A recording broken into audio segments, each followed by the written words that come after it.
Welcome to actors life. So मी एक actor आहे. मी आहे गौरी हेमंत कुलकर्णी.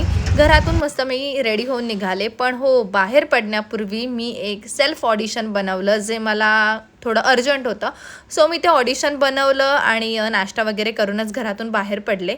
बाहेर पडण्याआधी मी काय काय कामं करायचे हे एकदा मी लिस्ट बनवली होती, की मला हे सगळं करायचं. सगळं शूट नाही केलं आहे आणि याच्यामध्ये नाही टाकलं आहे. सो मी इथे इंट्रोडक्शनला गेले होते. सो तिथून मग ते झाल्यावरती तिथून निघाले. स्वामींचं दर्शन झालं, खूप बरं वाटलं मला. तिथून मग मी सगळा प्रवास करून घरी आले आणि पुन्हा एक टेक मी बनवला आणि एक ऑडिशन बनवलं. म्हणजे ते थोडं इमोशनल होतं. तुम्ही बघू शकता की काय काय असू शकतं. सो विचार करा म्हणजे काय काय असेल ते. सो असं वेगवेगळे शेड्स आम्हाला बनवावे लागतात. सो त्यातलाच हा एक शेड होता, तो मी बनवला.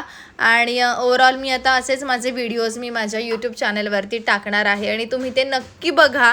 आणि ऑडिशनची कामं तर झाली. म्हटलं आता थोडं घरामध्ये कामं करूयात. मग काय, लसूण सोलणं आणि अजून काही किरकोळ कामं केली, जेवण केलं, गप्पा मारल्या घरच्यांसोबत आणि झोपून घेतलं.